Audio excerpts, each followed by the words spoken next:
seat, light it up, let's unwind. Kevin and Kerr bringing topics of all kinds, from cigars to sports, family and more. Everyday stories you'll want to explore. So take a puff or ponder away. Join the talk, it's the highlight of your day. Puff and ponder where the sparks ignite.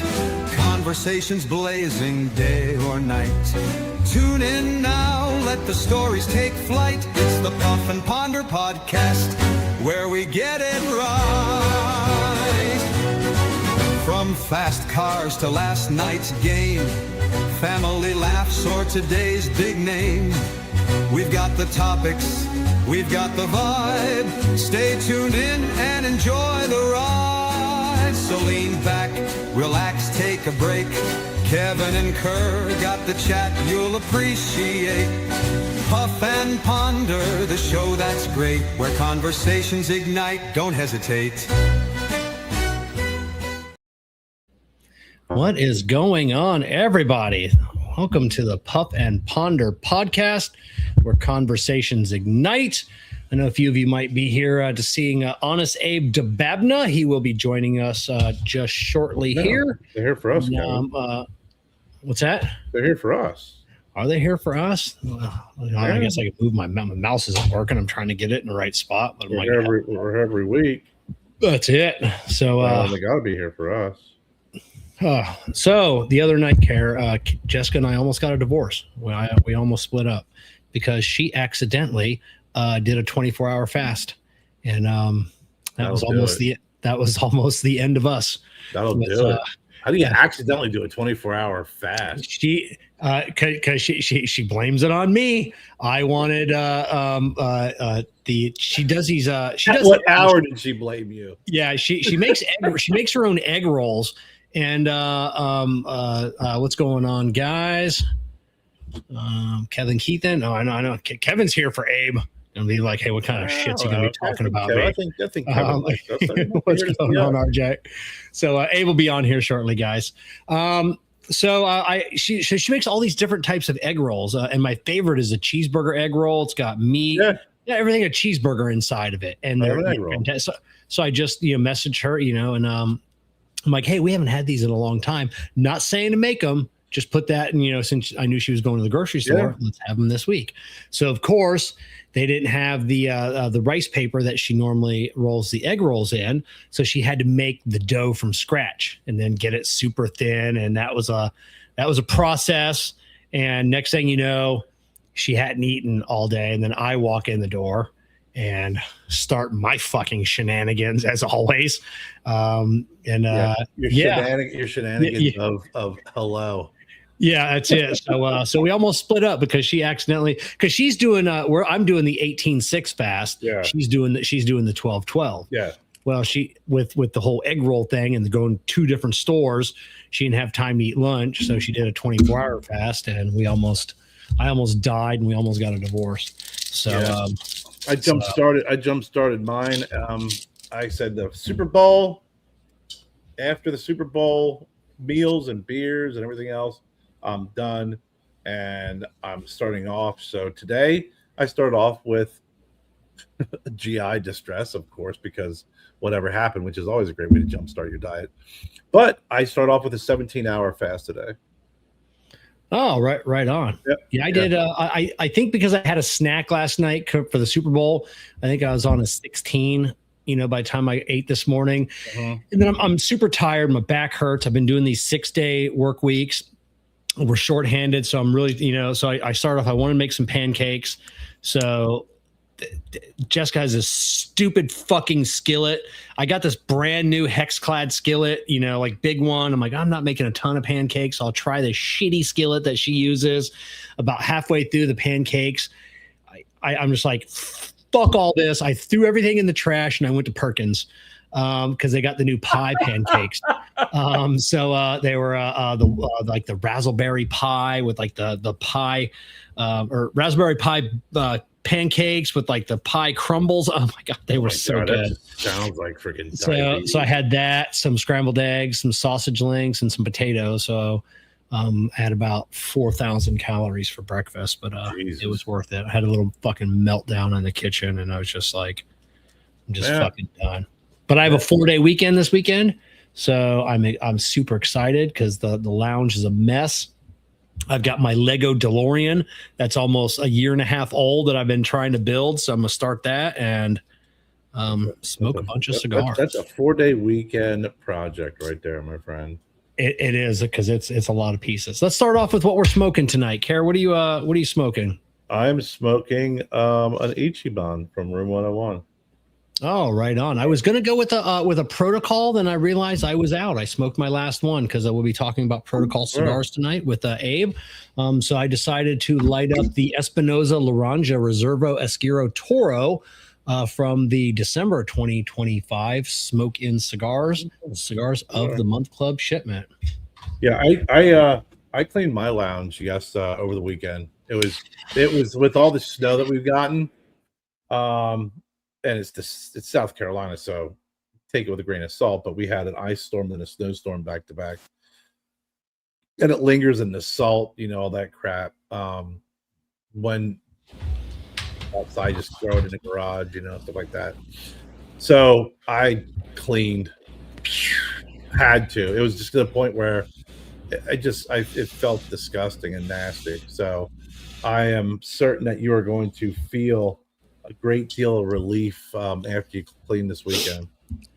Yeah, because shit's just everywhere, and we've been and mainly like our 3D prints. We've got Jessica's trying to assemble 300 of those oversized chain necklaces. We got boxes everywhere, and luckily UPS is a big shipment tomorrow. All my big jobs are going out, so it's going to clean out a lot of boxes of the 3D print stuff. So. For the first time in months, I shut down all my 3D printers the other day. I don't have a single project lined up, until a couple hours ago. Then I got, a nice little order that'll take a few weeks to make. So, but I like those because it gives me time to maintenance all the machines, get them all cleaned out, get them all re-greased. Because nothing sucks worse than a failing machine in the middle of a huge print that somebody's on a deadline for, and that's when that shit breaks. Well, definitely. I think having that, you've been running hard on those. So they've been going since, you definitely needed some time to even just let them freaking cool down, and then, like you said, you got to service them and everything just to make sure, everything is good to go, because if you don't, it'll fail. Yeah. We're working on some cool prototypes for some companies and trying to get some of my own shit made. I sent you one of my newest cigar stands, so that was a big one. We just finished a big run of those, trying to build up some inventory. So that was the first time I get to actually work on something for myself. I like those. Those are pretty cool. Big fan. Yeah. Thank you. I think people are really gonna dig them and dig just the unboxing of them, taking them out of the package. I think it's something. It's hard to say this in the cigar industry because every time either you or I say it, there's always some jackass. It's like, I did that 15 years ago. It's like, why do you got to be that guy? And I can honestly say no one's ever done this ever in the history of the cigar industry, but there'll be one guy to be like, I tried that. So. Yeah. I had that idea. I thought about doing it and then I tried doing it, but I just didn't have the printers and stuff. And with technology now, they didn't have that technology back when I had the idea. Yeah, exactly. And Kinko's charged too much. yeah, exactly. All right. How's it going, Abe? Wow, dude. You didn't even intro. You just threw me on. I was getting ready to light up. I thought, I had a second. Normally, hey, our guest is now. You just, hey, what's up, Abe? I was like, what? He startled me too. That's it. We try and do it up a little differently, on this version. And I want to thank you, for the Puff and Ponder podcast here is really taken off, and we get a lot of people watching, viewing. Not quite as many as KMA, but you were the inspiration for this when you guys stopped doing like the interviews, and that's when I really started watching KMA a little more, because I don't know, cigar interviews are boring most of the time to me. You know, when we started KMA, nobody was ever hearing any of these guys talk. Yeah. 15, 18, 17, whatever years ago it was. So it was like cool. But, nowadays everybody's on everywhere. So it really, and you start watching the numbers, and as soon as those interviews start, you see people start bailing out of the podcast, the broadcast. So, we were wanting to do it for years. I ain't gonna lie to you. We were just like, we were scared to pull that trigger. And then when we did, everybody enjoyed it. And it's kind of what we want to do, is what you guys doing. It's just really a bunch of friends getting together, smoking a cigar and bullshitting for 2 hours. I mean, that's kind of what we do on Saturday morning. And it works. Yeah, I noticed it. What really helped me pull the trigger is Steve Saka was on somebody's podcast. When Steve Saka comes on, that video is guaranteed after a week or two, like 1,000 views. He did like one podcast, and a week later, it was still like 50 views, and then another podcast, 50 views. I'm like, I mean, even Saka's not drawing them in. Well, part of it also is they're not sharing it. It's not getting out there as much. I mean, there's a litany of things that we're constantly fighting, but where is my, there we go. All right. Say something. Let me make sure I got volume. Yep. Check. Can you hear me? I got your back. All right. So what are you lighting up there, Abe? This is the first one I'm having. Literally just lit it up.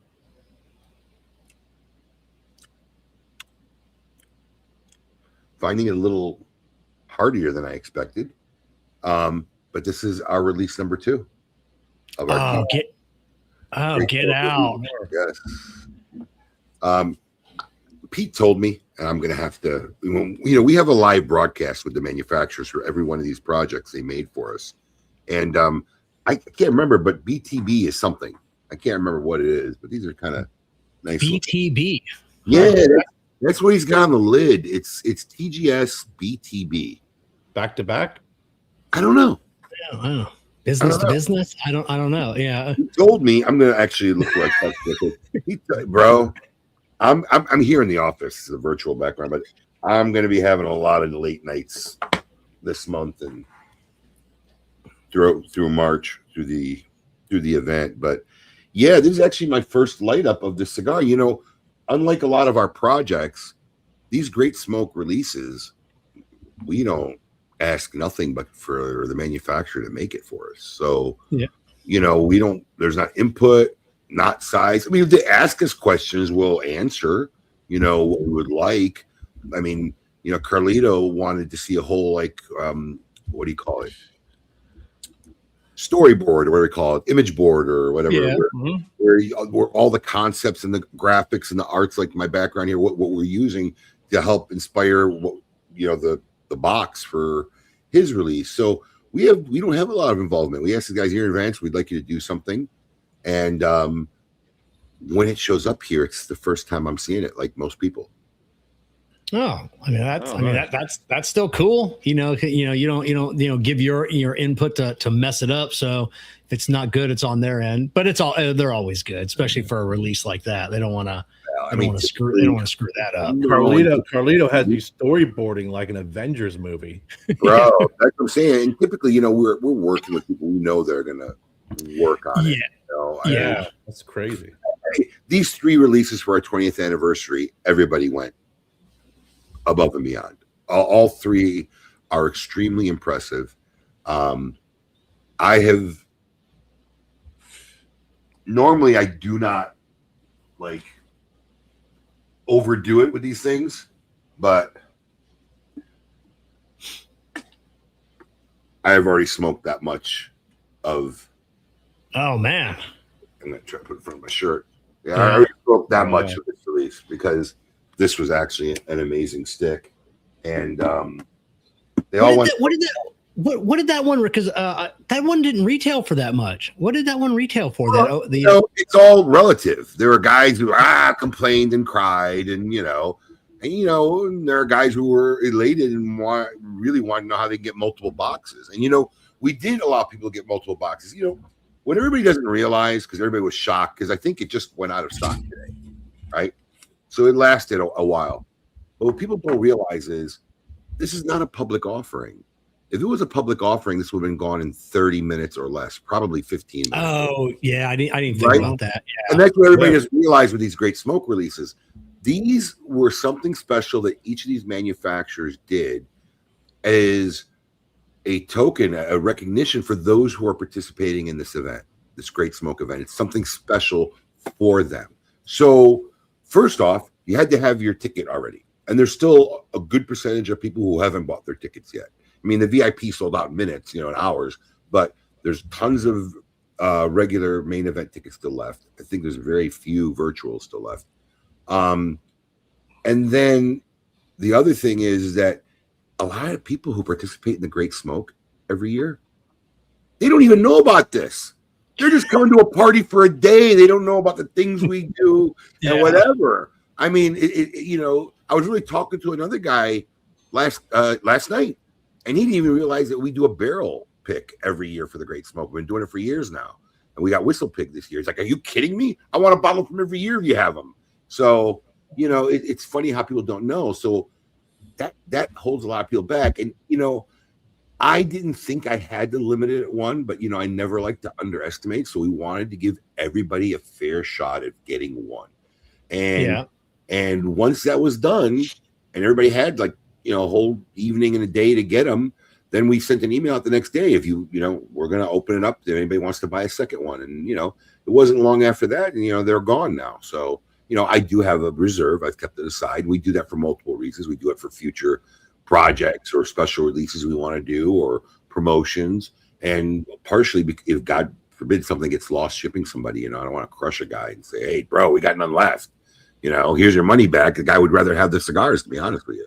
Oh yeah, I'm the same way. I'm like, the hell with the money. It's like, just give me especially like give me the Opus. Give me the the Tatuaje. Give me the Dunbar. So this one I'm finding really interesting. It wasn't what I expected.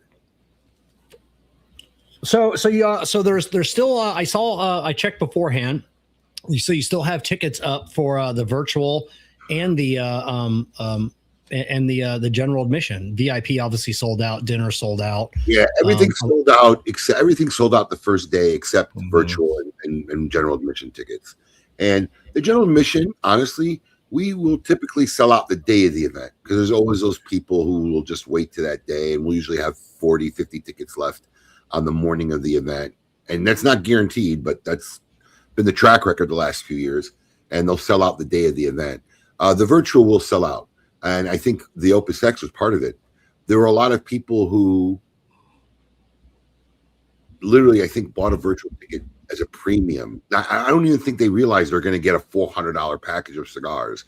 They just went and bought a virtual ticket as a premium to buy this box. Which just, I was going to say, I knew of one person when he heard about the Opus X. I saw him post somewhere like, "Hey, how do I get that cigar?" And someone's like, "You gotta buy a ticket." And then he came out, he's like, bought it just for the just for the Opus. I think there are people who, not even understanding what the Great Smoke is, went and bought a virtual ticket. Probably doesn't even know he has to know he has access to the store because he bought the box, but doesn't really know much about the Great Smoke, and just decided, I'm going to pay $185 premium, wherever the ticket price is, for this box of cigars. And hopefully they'll figure it out, and they'll, watch a little bit of the event and say, "Shit, next year I got to get me down there." So, So if you do anything, are you doing anything? Or are you part of? I know you said over the years the tailgating has been growing over the years. So my dear friend Mitch from the Swingish Ruffians decided to throw a tailgate party one year, and it has been growing more and more popular every year. If I'm lucky, and I have been lucky, I don't think I made it the first year, but I think the last two I've been able to tweak out there for about 10, 15 minutes. Because while that's going on, we're still getting ready. There's still a lot of stuff going on. But I will sneak out there, have a drink, say hi to everybody. I think last year we had some axe throwing out there. I threw an axe, got a bullseye my first throw. I said, "I'm done. I'm out of here." I'm good. Yeah, had the axe throwing. There was wasn't there like a whiskey trailer out there as well? And the Yellowstone portable mobile bar will be there again. Oh, nice. Right. Yeah, so the tailgating is definitely good. And then people wondering like this is the prize pack that people, you go to the greatsmoke.com. You've got your event cutter, shot glass, event hat, ashtray, lighter, lanyard, 32 premium cigars. Are those pewter? Is that what I'm seeing? The ashtray and the shot glass? Wait, go back. And the hat. Yeah. Oh, and the hat. The front of that hat's pewter? It's not pewter. It's a metal. Or metal. Oh, so I have another of the metal hats that you gave me. It's a metal plate. And typically we give a really inexpensive, decent quality, perfect cutter. You got this beautiful beat cutter this year. You got this nice. I mean, look, it's our 20th anniversary. This one, without a doubt, is the most expensive package we put together ever in the history of the Great Smoke, hands down. Yeah, I was looking at that. I'm like, man, when because when I was getting ready for the show here, I'd never really looked at the pack, and I'm like, that's metal. I'm like, how is he including a metal ashtray and shot glass in every pack, and then still keeping it at the price point? I said last year this will be the least profitable year, hands down, and over budget on entertainment, over budget on this. I mean, it's the 20th year. It's more about really just celebrating something in mass epicness, right? And then we go back to normal epicness the year after. That's it. Now, I don't know if I heard correctly. Maybe I didn't. Will this be the last year for virtual? So, and I really need to have a talk when Michael and Kim and Paul are at the fairgrounds, because I have a plan what I'd like to do next year, and I'm hoping they'll still be involved. I'm pretty sure Kim and Paul will. I'm hoping Michael will. It's going to be the last year of doing virtual the way we've been doing it since COVID. It's a very high expense. You've been there. You've seen the crew. It's a very... It's a for people that don't know, it's a TV production crew. This isn't someone with a camera. This is a legit TV production crew. Yeah, they literally have done like the Golden Globes and stuff like that. I mean, they're a big outfit, a big crew, and they make the best with a smoke-filled room with not proper lighting and all the other stuff. And they follow a really good timeline. And the cost on their end has been going astronomically, and virtual attendance has been less and less because more people are showing up for the event. They see it, they're like, well, God, I got to get there next year. So to continue to do it the way we do it, I don't think is practical. So I think we're going to change it next year, where we will sell the virtual packs. But now that I don't have this massive, it is a massive bill, this production bill. And people always question, like, why are the virtual packs the same price as the event packs? I'm not going there. I'm not eating. Yeah, because we have this $40,000 production cost that these packs cover. They don't put two and two together. Yeah. There's still a major expense, even though you're not coming here. So by revamping how we do the virtual part, I think next year you'll see virtual packs cost less than people who are coming live, because there's going to be a substantial savings there. And I think what we'll do is, and this is just a vision right now, it's not a final thing, but I would almost I can get a couple professional people to follow Michael, Paul, and Kim, and they can have their own channel where Michael will do the IG, Paul will do the Facebook, Kim will do TikTok, or whatever it is. And it'll be like, New Year's Eve, where like ABC, NBC, CBS, and you might just flip between what Michael's doing at the moment or what Kim's doing at the moment and what Paul doing at the moment. Something will always be going on, and it'll just be more of a live streaming interaction throughout the day broadcast in this professionally done, scripted, huge production of a broadcast. And I think it may translate better too. I think it might be more fun. I think might be especially more fun for Kim, Paul, and Mike, because what's going on kind of changes, but we're all been doing the same thing now, especially them for 2021 was a digital, so 2022, 2023, 2024, for 4 years now. Wow, so for them now to freelance it and just be able to roam around, do what they got to do, and they'll still be the on-stage interviews, but instead of this big production, each person might be streaming. Like Michael's channel will stream him talking to people on stage. The camera guy might be up on stage with him, and Paul and Kim might sit somewhere in the VIP section with a group of people and film it from there and give their introspect as the interviews are going on. Mm-hmm. So I haven't figured it all out. I got time, but before I really get down that road, I need to really sit down and talk with all three of them and get their feedback and see what they think. Yeah, I could see them all being game. I mean, they're there every year anyway, so it's definitely cool. It's a lot easier for Paul and Kim because they live here. Yeah, exactly. Michael's got to trek out, so that's the wild card. He's always traveling, anyways. That man is never. He's never home. So for people that still want to get in, if they buy a ticket now, they can still get in on these two these two other releases. You got Tatuaje on February 18th, Dunbarton Tobacco and Trust on February 25th. So you didn't have to already be in there. So for people that really up until sometime late this afternoon, you were still able to get the Opus. It just sold out and is gone now. And this is the Dunbarton release. I mean, look at all the circus theme stuff everybody did this year, because the theme is the greatest show on earth. Right. And these cigars, I haven't had one yet. I'm waiting until around the broadcast time. They look really sexy. They're they're a 5x60 like flat bullet bellicoso tip. I know. I'm sorry, I got the virtual stuff on my office. Yeah, a mess. Flat man. Tip. Nice. I mean, I like that. I like that box lid. That was a nightmare to make. To have those guys scroll saw that thing out. Right. I mean, that's what I was thinking.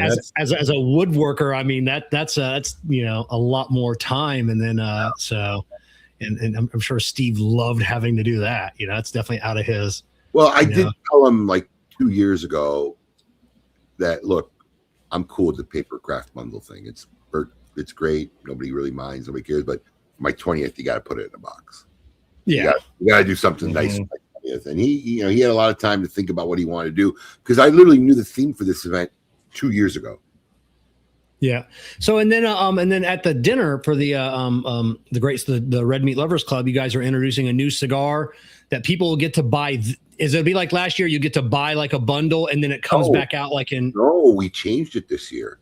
It'll be last year. Yeah. No, I thought you meant buy a bundle of the dinner. So this year you had the option to just get the bundle when you bought your ticket. So when you come into the dinner, you'll just get the bundle right then and there. You don't have to worry about stopping in the middle of your meal to go buy it or whatever. So that was changed. But yeah, this I believe, if Steve's formula is working the way it is, will be a regular release offered at the PCA show this year. The spicy beef stick, which is like that's Vitola version of the Fritanga blend. But I defer to Steve for more explanation on that. Yeah, I was that Fritanga that we got last year, man. That was so good, and that made so many people's lists this year. Such a fantastic cigar. Yeah, absolutely loved it. So let's get to the big news that I'm sure a lot of people are tuning in. The protocol news. There's some people posting. I messaged you earlier and I'm like, hey, am I right? Am I wrong? Because some people are saying you bought the whole company, but I posted the press release. You just bought the IP of Protocol Cigars. We bought the brands. We didn't want the company. There really was nothing to the company. The company was the brands they owned, and that's what we acquired. And I've known about their struggles for a while. I think they were in talks a couple times about somebody buying the company and the brand. And, for us, it's been a viable brand. I mean, we've sold out a cyber crimes unit like right away, the first drop. And, we have a following, and Juan has a following. And Juan's had different partners over the years, but at the end, it was basically him and Kevin Keithan were partners. And, Juan throughout the whole time has been the face of the brand. He is the personality of the brand.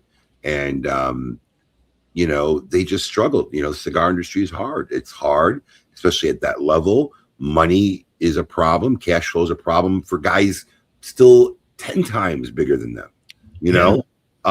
Cash flow is always a problem. And, one of my biggest thing was they never had product to ship me. I see it on my reorder reports every week, and nothing's coming in. And I think, and it's tough for us because I'm just still waiting to hear back from Eric to find out what is even in their production cycle, because Eric wasn't sure. I need to know what bands they currently still have there, because they have some packaging still there, whatever, before I could really sit and which probably really won't happen until after the Great Smoke, move forward. I think there was one big last order that they had, and I think all that inventory is being shipped to me. But we want to make changes. We want to keep the good things the same. We want it to be on people's shelves. You know, if you finally can get it, well, I mean, here's not the point. I mean, obviously now it's going to be a smoking exclusive, but you know, if it gets anytime I bring in a brand as a manufacturer, you don't want to earn that shelf space and then lose it because you can't fulfill a retailer's order for months at a time, you know? And it's tough for them too, because neither one of them, this was a full-time passion for, you know? Kevin has a full-time job, a serious career. And, you know, Juan's, while he's the personality, his acumen, business acumen, you know, like he didn't even understand. I had to explain it to him this morning, is we didn't buy your company. You know, you technically still have a company that now you probably should dissolve because, you know, you have a brand liable for anything the company does, you know.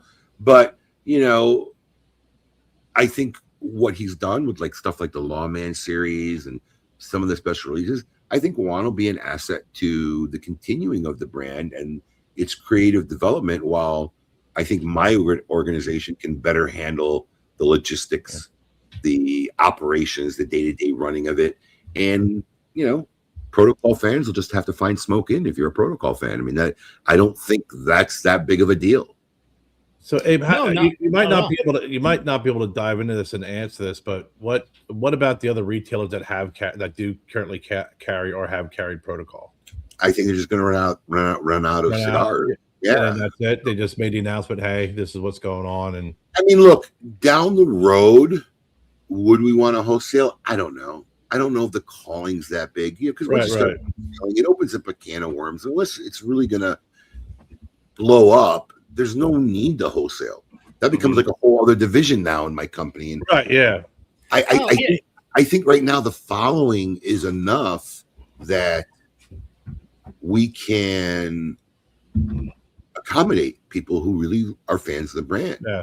And, you know, maybe we'll do future releases or special offerings that we'll make available to everybody. But when you start getting into that category, because you don't want to layer and layer and layer things, and then by the time it gets to the final retailer, it's just too expensive of a cigar. Yeah. Maybe we can create things at the right price point, and that's always open. I mean, we haven't really thought out the full path forward. Right. All I know is I felt it was a viable brand. I think they built a good following. I think, and I think honestly, we got nowhere to go but up from here. So, you know, we're kind of excited, and it's just something that we're going to be working on in 2026.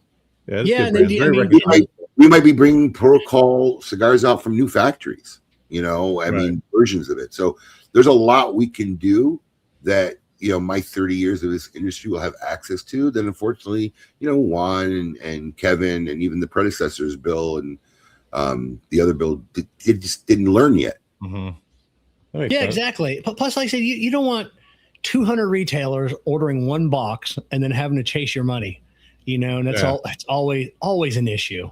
I wasn't thinking long term. I was just thinking like short term, you know, you know, with what was going on. I never once would ever think that, again, never say never, but you know, with what you're bringing it in and having it under the smoking roof, that keeping it there, and then obviously, you know, letting things work out the way that if they do. But I definitely think it's a solid, recognizable brand, most definitely. And like you said, you can really expand the potential of protocol cigars being made out of several different factories, which is fantastic.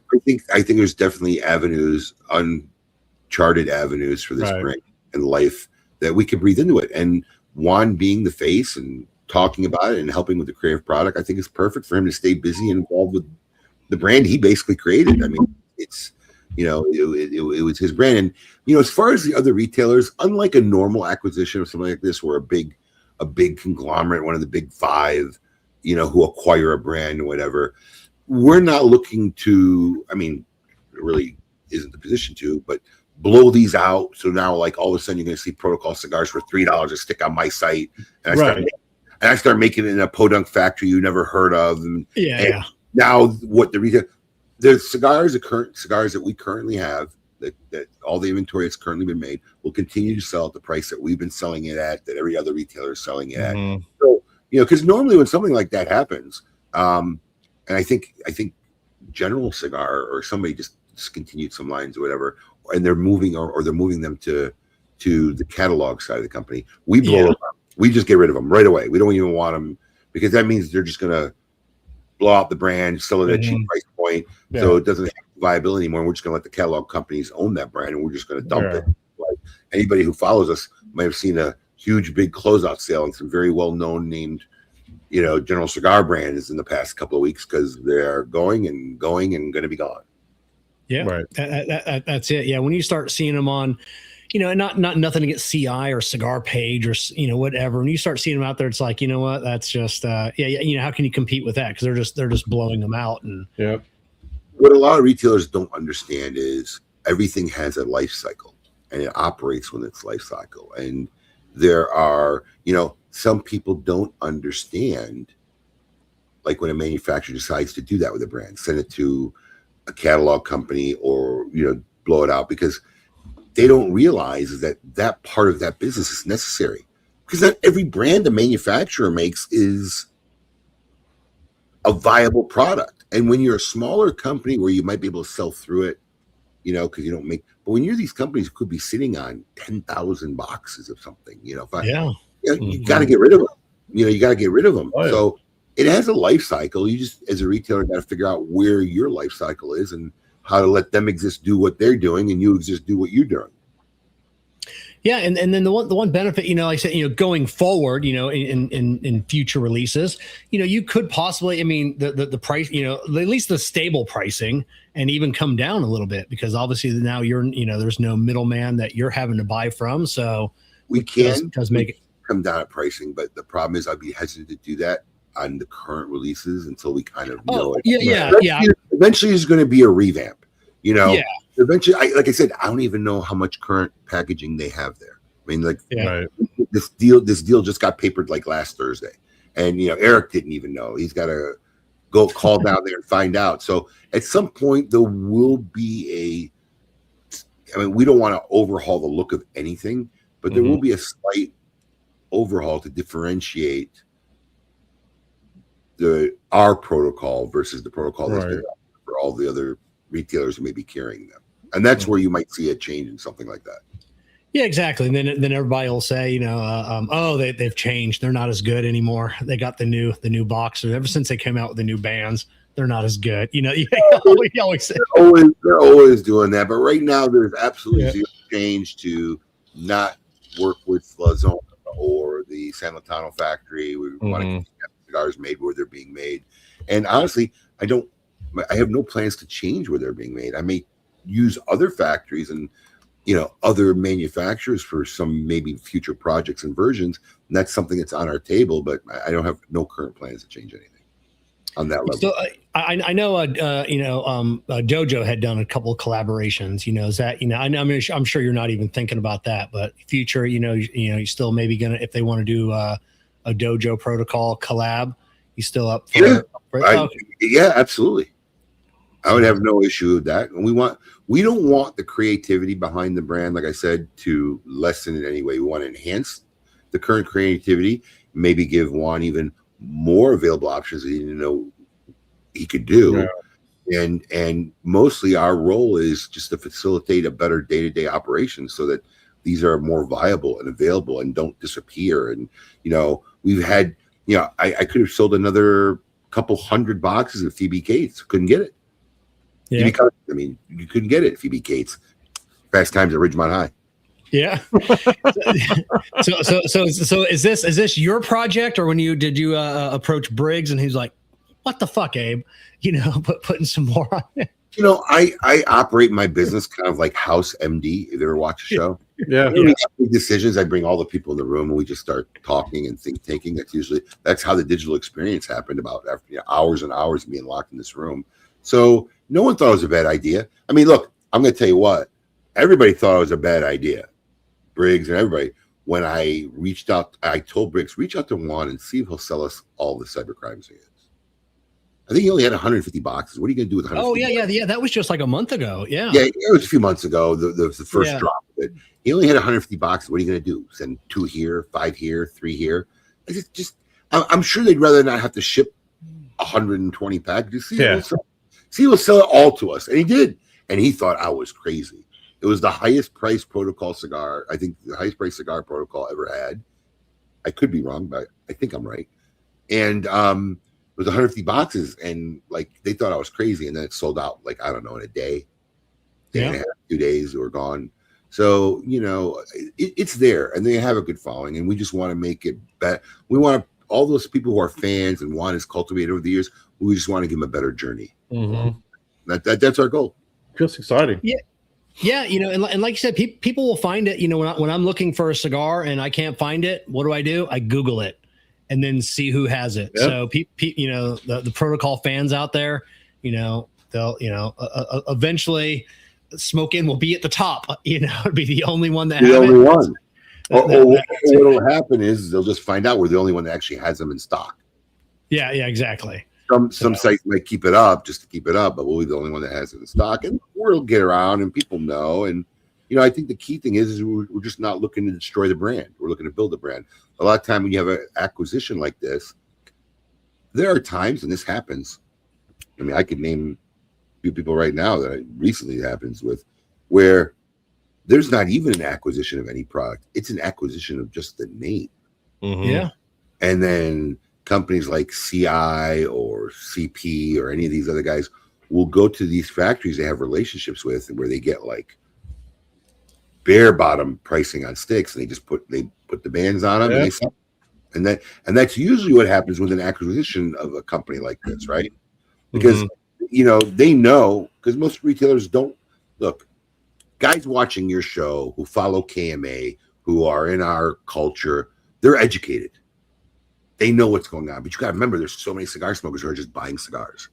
Yep. They don't go to a lounge. They don't talk to nobody. They're not on social media. Mm-hmm. So when they see a brand like Protocol Cigars, man, I've been paying $12 for that stick. I've been paying wow, this company now all of a sudden has got them for $5 a cigar. Holy shit. Yeah. It doesn't enter their mind in any universe that you're not buying the same cigar. Right. Right. So they think they're getting a great deal, and these big companies know that. They take advantage of that because, believe it or not, there's a lot more of those customers than there are people like us customers. Yeah. By the name. That's the truth. I got introduced to Protocol Cigar about 8 years ago when I was traveling up north in Maryland, and I was hooked. It's a great brand. Yeah. I know. I think like the Sir Robert Peel. I like that whole like I said that series. Fantastic cigars. The Lawman series were big hits in my opinion. They all sold very well. Yeah, they all did very well. And in every single one of them, I could have sold more if they just didn't have any cigars for months and months at a time after the initial round we got sold out. Yeah, and then the hype dies a little bit, and it's just you can never. You can't that second round of hype never plays out. It's like surfing, man. When that wave is there, you got to hop up on the board. You got to hop on that wave when it peaks and get on that board. Otherwise, you just miss the wave and the wave goes by. That's it, and it doesn't come back. It's rare that a second wave ever pans out. So, that's pretty much it in a nutshell in regards to Protocol. I mean, I was actually surprised at how big a deal it appeared to be to everybody. I've gotten a lot of PMs, a lot of texts, a lot of personal messages, and and it's funny. It's funny because I think I can't remember who it was. Somebody on social media said that I'm the Lou Rothman of our era. I don't know about that because probably at my age, he probably had 200 or at least 50 to 100 brands or names he acquired over his time. But he is one of my. In fact, I just had dinner with him last week and his wife. He is one of my mentors. I did watch him and watch his career and tried to learn just from the things he did before I even got to meet him as a person. More so that we actually became friends down the road. In fact, I'll leak it here first. My KMA crew may get mad at me tomorrow, but we'll talk about it again tomorrow. Lou retired about 15 years ago. And those of you who don't know who I'm talking about, that's what scares me, is there's actually a generation. No. When I say the name Lou Rothman, they don't know who we're talking about. But you could probably say at one point, Lou Rothman was basically selling more cigars than anybody in the country put together to the people in the United States. And he was the pioneer of our industry, and ran one of the biggest empires. He retired 15 years ago. And, what are you going to do? And I think Lou is going to come on to do some writing for us, some blog writing for us. And Lou is a great writer. He had his own man. Nice. Yes. He had his own magazine. He had his own magazine that he wrote for. And he used to write most of the copy for his catalogs, which people love. So I think the people who really know Lou, and, when he got on Facebook after retirement, he started writing some stuff. And I asked him why he stopped. He goes, I couldn't handle the PMs. Oh. He was messaging me. I just couldn't handle it. I had to stop. So I think this will be a good outlet for him, because some of the best stories in this industry are in that man's head. So I'm really looking forward to it. And once we get his first blog or write up, we'll start putting it out there more the week before, so that people will have time, and we'll catch the first blog written by Lou Rothman for Smoking Cigars. Oh, that'll be great. I wish, I can't wait to read him, because I loved his old stuff. I love Matt's old stuff. I wish he'd start writing again as well. He had some great stories back in the day, but yeah, so yeah, there's a whole generation that doesn't know him. When I got into this industry, I remember one of the first press releases that I had read was when Jano Osninger died. And I had no idea who that was. Yeah. And like I said, I was just getting in at that time, and but yeah, but Lou Rothman, how do you not know? But like you said, we take it for granted sometimes that we're cigar nerds, and we know, I'll be talking to someone, just out and about smoking a cigar. I'll strike up a conversation. They don't know anything, what are you smoking? And like, oh, I don't, I've just gotten to the point where I'm just so old now and been in this industry so long that to have this thing where you think, wow, there's a whole generation of people who don't know things that are just basic knowledge to me because of that time gap, scares the hell out of you sometimes, or you get freaked out about it. You're like, wow, it's crazy. But yeah, there's a whole generation of up and coming cigar smokers that aren't privy to history. And I think even for those guys, what Lou's going to talk about and share, I think they're going to find it amazingly interesting. I think so. And what I love most about being in the cigar industry, especially on the media side now, is that we get these videos. I'm on 15 different platforms. My videos will live. Same with yours in infamy. I love it that one day my great grandkids, your great grandkids, be able to show hey, this is my great grandfather. You could hear him talk and watch videos. My good buddy Brad Reith, who passed away a couple years ago. Before his first grandchild passed away, but he'll get to know his grandpa, intimately by watching hundreds and hundreds of videos, and that's what I love. I made this realization. I think maybe it was around COVID or not. I tried to start a movement, post positive. Yeah, it got to about 30 people and stopped. But because I used to be one of those guys who would engage and debate, and I just realized that nobody wants to hear it. Nobody cares. And you're not changing anybody's opinion. And it was a waste of a lot of my time and energy on social media. So I began to really think of it happens once in a blue moon, but I don't post a lot of my business stuff on my personal page. If you have access to my personal page, it's just sharing my life, because I began to use my Facebook page as a time vault. Think tank. That's literally why I looked at it. So, other than just the stories of my kids, the funny thing happened the other day was where, growing up, and we used to say to our dad, my dad, where are we going? And his famous line was, we're going to Honolulu. That's what my dad would say. And, then you get older, you realize you can't drive to Honolulu, right? But that was a famous line. So, without even thinking about it, as my kids are growing up, Dad, where are we going? We're going to Honolulu, right? So now it's second generational. And the funny thing happened last week was my wife and I were taking my oldest daughter out somewhere. My son was all curious. And my son goes, Patrick, where are you guys going? And my daughter turns around and goes, we're going to Honolulu. So yes, now we have another generation going forward. But stuff like that doesn't get passed on. So it's nice to have something like Facebook where not only can my kids go back even to the years where they don't remember what was going on in my life and can spend time, their kids can, my grandkids can, so that's the way I look at Facebook now, and I handle it. I really try to look at it as a time vault. Hopefully it's still around. I mean, look, I really don't understand how it works, because how much data can they really keep for all these people forever? I mean, some point, purging gotta happen. I don't know how that's going to work. I don't know, but I just imagine, Petra being like 40 years old, teasing Asher, and then showing his friends the videos of him like at like 6 years old running around the swimming pool while you're doing a live and just acting a fool. Like, hey, let me show your friends all these videos. my son has definitely provided a lot of content over the years. He definitely has, without a doubt. So, all right, Abe, I know you're a busy man. Thank you for coming on and spending some time with us and letting us know everything that's happening. And then for people, make sure you tune in to KMA Talk Radio this Saturday. Best way to start your day. I will be on.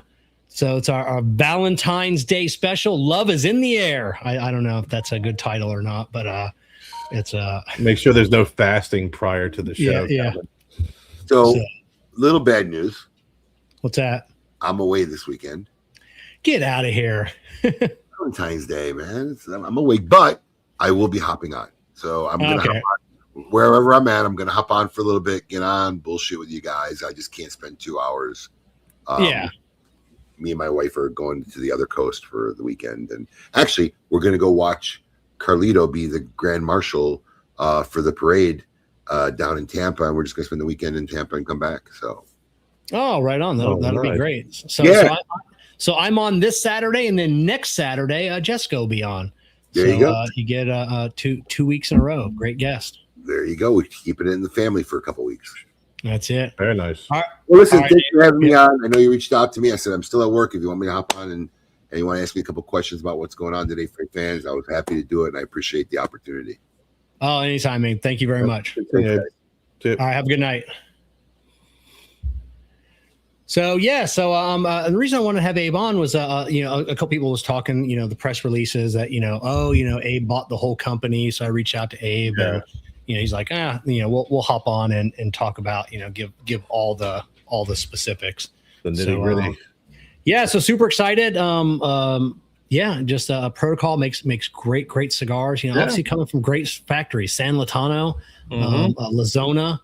Just great factories already making great cigars. So, and then a good line, a good solid line of cigars. Like you said, the Lawman series were always fantastic. I mean, their core lines is exceptional as well. I mean, I like the earlier when I first started smoking them, I think they had maybe 1 or 2 lines out, and I was up in Maryland, and as I started traveling through the whole area, I did see them in pockets of and moving, because they're great cigars, and the guys are great too, and there's a great fantastic story behind it, and it resonates with people, that protocol and all the different cigar brand names and the meanings behind the brand names. It's more than just a cigar band and a name. I mean, there's a lot of depth to it.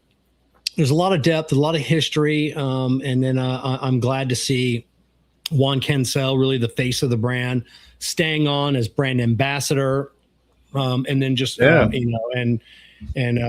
just keeping with the company. At least it's staying in the factory or in the family. Smoking is the Protocol family. So it's I'm glad to see it. And nothing against any of the ones that sell out to the big companies, STG, all that, because I'm for sale too. If anybody wants to buy me, I will sell out in a second. But sometimes that one-on-one relationship goes away, and it's sad. You just don't feel connected to the brand anymore. Luckily, like Room 101, Matt Booth did a great job.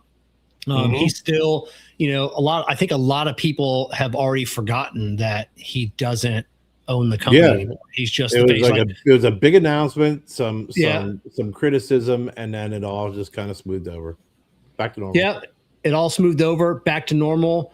People know that, or like I said, people don't know. I think like on the Alec Bradley side, I don't think that's the same case. So I think people know that it's owned by somebody else now, and the cigars are, I think some of the cigars have gotten better. When you can manufacture sometimes the bigger companies, sometimes it's tighter quality control. But sometimes not. But yeah, Matt did a great. Same with Caldwell. Robert's still the kind of the face of the company. So two little bit smaller companies, I guess, than Alec Bradley. But yeah, super stoked. So and then Kevin, thanks. You're very welcome. Can't wait to see what I was to say. You saw the cigar company. You can always come out with something else. But yeah, no, take the money and run, or walk away very quickly. Walk quickly. Yes. Speed walk. Yeah. Speed walk away. Cause that's what I would do. So Kerr, yesterday, I'm going to light up, I'm going to light up another cigar. I got this Rocky Patel DBS. That's been sitting in my humidor for a while. It's been a long time since I enjoyed one of these cigars. So it's a yummy cigar. I'm going to light this up and talk about the Super Bowl. The Super Bowl.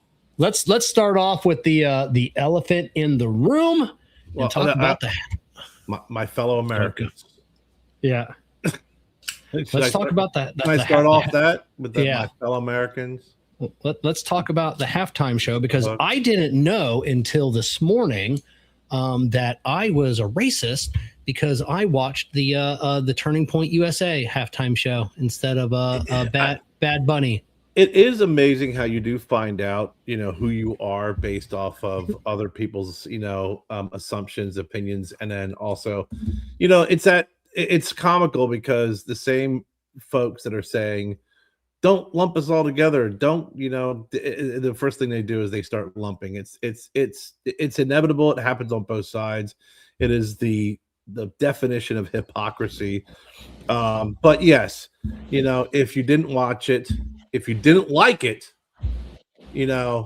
or if you watched Turning Point, or if you had a combination of any of those three, you're definitely. I've seen comments, and when you see a comment on a Facebook posting, and you're like, oh, okay, that's a little pithy comment, and then you see the same comment over and over and over again, it just reminds me there's someone somewhere manufacturing this crap to get out, right? And I think it had something to do with if you're not watching, if you don't watch the show, or if you're going to watch Turning Point, you're the same people that wanted your own water fountains or something like that. It's something akin to that. And one of my good friends from back, one of my close friends, we lived together. He posted. I was like, "What is that? A Neil Young quote?" I mean, is that from a Neil Young song? Because it just. But then when I started seeing it more and more, I thought, and what I did was, what I sent to you in our messaging is exactly the way I felt about the halftime show. And I think those of us who are in the cigar community and fell in love with the cigar community, the cigar lifestyle, and everything about cigars, there's one inalienable fact is that it has that, that the Latino roots, obviously, of the cigar industry. And you fall in love with the music, you fall in love with the food, you fall in love with the attire, you fall in love with the artwork. And when you're around it, you hear the Latino music. And it's not all going to be in English. That's just fucking the way it is, because it's out of the country. So just deal with it. And I thought that the halftime show was rather entertaining. It was great, lively, upbeat music. I think all of the hype and the bullshit that both sides were spinning that may have pushed away and alienated people from watching it or going in with some sort of half-assed preconceived notion really robbed people of being able to enjoy a rather exciting and I think eventful halftime show. That's what I have to say about the Bad Bunny. All the crap with the Bad Bunny. He's going to wear a dress and he's going to come out and he's going to, shoot Donald Trump or whatever the bullshit was being said. When you watched it, you're like, wow, that was really entertaining. It was lively. It was freaking great music. You almost wanted to get up and start dancing because it was like, when we went down to Ybor City, you had the band up there, they're not up there going, okay, for all you, white dudes, we're going to sing in English now. No, they don't. That's what you got. Now, there's a lot of folks who think that NFL's not reading the room of most of their watchers, and they don't want to see that. They'd rather see some sort of rock and roll or whatever in English. Fine, have your thoughts. I thought it was I thought it was a delightful halftime show. Yeah, I just I had when the controversy of this started a few months ago, like I looked up on Spotify and like I don't know, I like the like the salsa type music, but it didn't, that's it. But I don't know, but it didn't, I don't know, it didn't appeal to me. And I'm like, all right, I like Kid Rock. I don't like everything he does. They had a couple other country musicians that I country knew. Music. And I'm like, I like country. Yeah, and I'm like, I'm just gonna watch. Like I said, I didn't like last year. Kendrick Lamar. I'm like, I really don't like anything he does. And then so, but I think I watched a few minutes of it and turned it off last year. And I don't know. I guess I like watching things that I like. And that's the thing. You like watching things that you like, and just because you don't like it doesn't mean you're an ist. Yeah. It really doesn't. I mean, I went through, what I did was I actually went through and I looked up all of the halftime shows since, what was it, Kevin? Like 1991 or 1992 that I posted. And I went through it. I looked through all of it. I remember most of them. And it was like good, suck, good, suck, good, suck, good. And here's my top 5 halftime shows. Yeah. Number 5, and this is a tough one because U2 did a fantastic job, and it was right after 9/11. It was a memorial. It was freaking emotional. So there's that. I think that performance kind of stands on its own. I don't think that is a performance that could be added into the top 5, in my opinion. I think that was completely patriotic and just stood on its own. So number 5 was Dr. Dre, Snoop Dogg, Eminem, Mary J. Blige. I thought that I loved it. I kind of I'm like, okay, they got Snoop. I think that's the greatest of all time. I loved that halftime show. Was awesome, right? So that was my number 5. My number 4 is still Michael Jackson. I mean, that was a big breakthrough in the halftime shows. I mean, he freaking killed it. He's Michael Jackson. I don't own a Michael Jackson album. I don't have any I don't have any Michael Jacksons, on the regular. But if I hear a Michael Jackson song, I know it and I listen to it. And the guy's fucking talented beyond belief. He was. Yeah.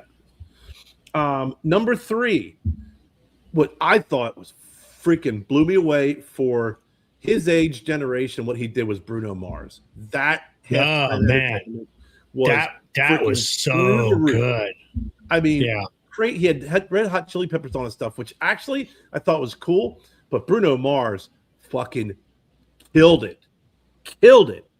Number 2, I got to go with my boy Tom Petty and the Heartbreakers. That freaking 2008, fantastic. I love TP. And my only regret, I think, out of any of my concert goings is I never seen Tom Petty and the Heartbreakers live. And number 1, I don't care who you are, where you are, what music you like. If you don't think Prince's Super Bowl performance is the best performance you've ever seen, you're living on an island somewhere, because that hands down in the rain, singing, not giving a shit what he looks like. He didn't listen. I like older Prince. His other stuff, not a big fan of it. But he did all of his old stuff. He did covers. He did 3 covers. One of them was a Foo Fighters song, and just showed everybody, like he did on the Rock and Roll Hall of Fame when they when they did My Guitar Gently Weeps, showed everybody that he is the most underrated guitarist, that man has a level of guitar playing ability that is head and shoulders above most of the guitarists, and people just didn't really know it. And he plays all of his instruments. Yeah, I'm not a big Prince fan. Jessica's a huge Prince fan, but that was a great halftime. RJ said looked like Kid Rock was doing some lip syncing, all lip syncing. That was 100%. It was, and I watched both, Kevin. I watched both, and I'm not a fan of country music. I like old country. I like my Johnny Cash. I like my Charlie Pride. I like my I like my old country that I listened to them in the 70s when my mom would freaking put them on the 8-track or the records. I like old country, not this new stuff. I do like Kid Rock's country. Yeah. I know he was featured on a couple different albums. He was on Willie Nelson's. Came out with an album several years ago. The Great Divide. If you ever get a chance to check out that CD album, whatever we call them now, he's got Sheryl Crow, he's got Kid Rock, he's got a bunch of guest stars on it. Fantastic songs through and through, and I think he's really done country well. He always said, Kid Rock always says he smokes cigarettes because he wants the Bob Seger voice. Yeah. The one part though that cracked me up, and it was a beautiful lyric, and at the very end when he talks about there's a book that's sitting around that's dusty, and there's a man who died on a cross, blah blah blah blah, and as he's singing that, and as everyone's cheering, it's emotional. I'm thinking Mike Tyson going, I was in the house, and then Kid Rock came out and threw a big pile of coke on the piano, and we were doing coke while these girls were around us, and we played piano and we did coke all night. So for some reason, that's all I can remember as that was going on. Yeah, I remember an interview a couple months ago. I forget who it was with, and it was the first time they had been to the White House. And he goes, at one point, he hears the piano playing, and it's just like background noise. And then he looks over, and there's just Kid Rock playing the piano in the White House. And they're like, "It's what Bill Maher said. He's just sitting there chilling out playing the piano."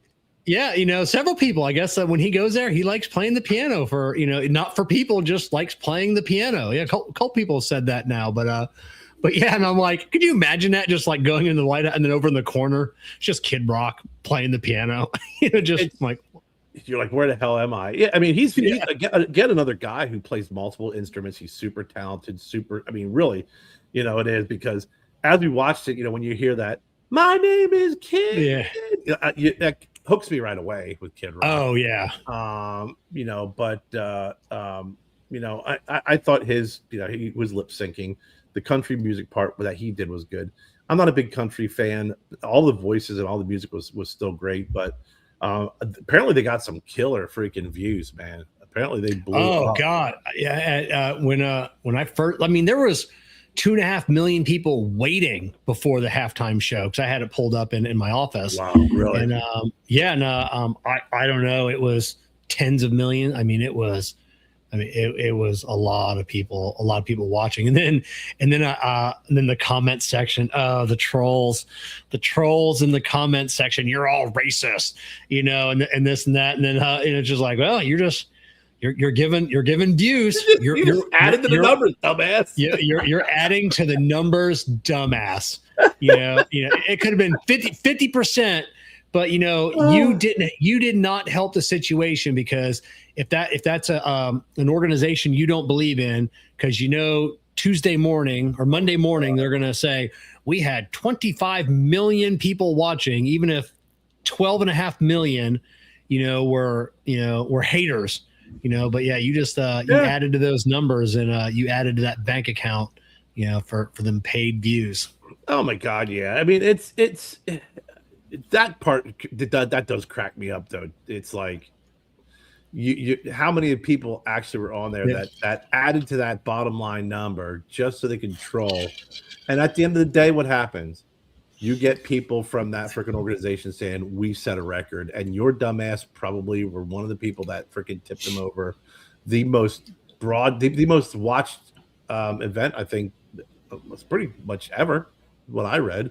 Yeah. I think ever. I think the most watched live event ever on that platform. But then when we're talking about if you didn't watch this, you're racist. I'm like, come on, man, give me a fucking break. I like the Who. I'm a huge Who fan. I seen them in concert. They did the halftime show. Terrible. I'm not a Rolling Stones fan. I like some of their songs. Same here. Terrible. Aerosmith, saw them a couple times in concert. Saw them several times in concert. I actually seen them during their when they had their career was revitalized in the late '80s. Their halftime show with Britney Spears, it was terrible, just terrible. So I mean, come on, let's just call it the way it is. I mean, Katy Perry, Lenny Kravitz was there. Lenny Kravitz, who I love and seen him several times, couldn't save that freaking show. So at the end of the day, if it's something you like, you watch it. If it's not, it's not. I think media, I think the trolls, I think the idiots on both sides of the fence really robbed a certain percentage of people that may have watched this if they were not influenced by those folks. And it's a shame because, again, I thought I thought the story it told was great. I didn't feel like there was any, and I don't care who it is, right or left. If you have an overarching theme and you're always trying to jam a message down someone's throat, it's annoying. I thought it was beautiful. I thought it was well done. I thought it told a story. Wyatt and I watched Hamilton together, and he's like, that guy's in another musical called In the Heights, and another musical is New York, Latino. It was like watching that, and that was a great movie too, a great musical. It was like watching that. So if you didn't watch it and you're some crotchety freaking person who listened to way too many freaking Sean Hannity videos, hop on with an open mind. Just listen to it. It's great music. It'll make you want to get up and dance. Yeah, I didn't get a chance. I was super swamped today, and then I took a good long nap. I wanted to go back and just watch it, just because just to see what everybody was talking about. But watching it live, I just wanted to watch something from someone that I knew and I liked. But other than that, like I said, it's everybody says the performance was great, so I definitely want to go back and watch it. So it was. They had some people marbled. Actually, what's funny is the part that I was kind of like, was when Lady Gaga was singing. I think she's another talented individual. I don't follow her music. I think she's ridiculoly talented and has a great voice. But they had little spots of people here and there, and I thought, wow, I thought it was pretty remarkable, if you ask me, considering the expectations that everybody was setting leading up to it. So exactly. But what did not exceed expectations were another year. What happened to funny Super Bowl commercials? I remember growing up, as a kid, and as a kid, we wouldn't watch the game so much as we would the commercials, and you were so excited, and you would just be laughing your ass off, and they were funny, and you wanted to see what Budweiser did this year, and you wanted to see everything else. And Doritos always had a great funny commercial. Doritos. Oh my God. Like the finger licking through the hole in the wall. Those were always, those were always great, just funny commercials. And they were water cooler commercials because, and then, getting adult life at work, that's what we talked about. Oh my God, did you see that commercial with and then now it's and great movie trailers too was missed opportunity here. There was it was like, hey, look, another Minions movie. Hey, look at the Toy Store movie. Hey, it was and then the movie that didn't have a title to the trailer. Like I don't even know what the movie was called. Like there was no title. Brad Pitt's one with Brad Pitt was that was the one thing that got me excited. It's from Netflix, and it's basically from Once Upon a Time. Not once. Was it Once Upon a Time in America? That was it. Was that? Is that a? Do you think that's a sequel to Once Upon a Time in Hollywood? I think it's a prequel. I think Once Upon a Time in Hollywood. It's the story of Brad Pitt's character, the stuntman. Okay, because I told Jessica, I go, that's the same character. Yeah. as the movie. So I go, is this a sequel? Oh, so you're thinking it's a prequel of how he got there? I think it's either a prequel or it's going to be some sort of storyline that involves him. I'm excited to see it because that movie was a good movie. It's a little long, which is a Tarantino movies are long. Yeah. But his character was fantastic. So I'm really hoping you get to learn more about his character. And that's the one that got me excited. It was fucking riddled with AI commercials, just nothing but jamming AI down. I just don't understand like why some of these companies feel the need to advertise, like ChatGPT. It's like why are toilet paper companies still having commercials? I could see a paper towel. Oh, this one's a thicker, quicker picker upper. I'm gonna go buy that one. But toilet, same thing with toilet. They didn't have a Super Bowl commercial. Why is ChatGPT advertising during the Super Bowl? Do they need more people? Is someone watching going, ChatGPT? I wonder what that is. What's that all about? I should look them up. Claude. There's a lot of commercials saying AI is your friend. Yeah, it's not the Terminator. It's not going to become aware and kill everybody. And to your point, I think that I think there's a level of sensitivity that everybody has gotten to where these commercials aren't funny anymore. They're not entertaining anymore. I mean, for how many years I watched it, especially depends on who's playing the game. I watched the Super Bowl for the commercials. You'd be in a room full of people, everyone be talking and bullshitting during the game, and as soon as everybody gets quiet, everybody shuts up and watches and waits. Yeah. And they've stolen that from us, Kevin. They've stolen that from us. And I don't know how we get it back. I don't know either. Is it just a money grab now? I don't know. Budweiser had a good one. Budweiser returned, this year, with a good commercial. I really like it. Oh, the Eagle? With the Eagle, and then like the end message, I forget what it was, brewed by America or something, and it was whatever it was. I can't remember what it was. And I'm like, oh, it's like a really good commercial. That Dunkin' commercial was stupid. Absolutely just the dumbest fucking commercial. It was. I think that Dunkin' commercial was like last year's Dunkin' commercial with Matt Damon and what's his face, Ben Affleck. It was kind of gitchy because you got to see all the old actors. Throw a little bit of AI in there, make them look younger. Kind of had that whole thing going. Like all those people who we loved to watch back in the 90s and the 80s, like all those stars kind of all coming together. Friends, Urkel and whatever. Yeah. Yes, Bud Bowl.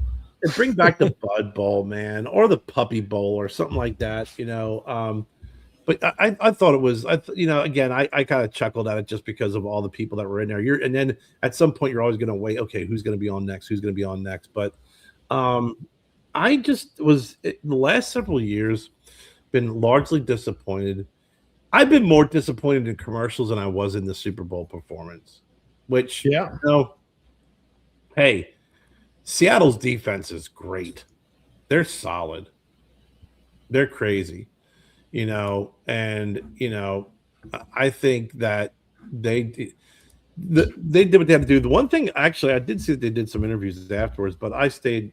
I was watching the interviews afterwards, and they're running up to the coach, and obviously they're running up to Sam Donald, and obviously the who's the running back who got the MVP. I mean, he fucking I can't remember. Yeah.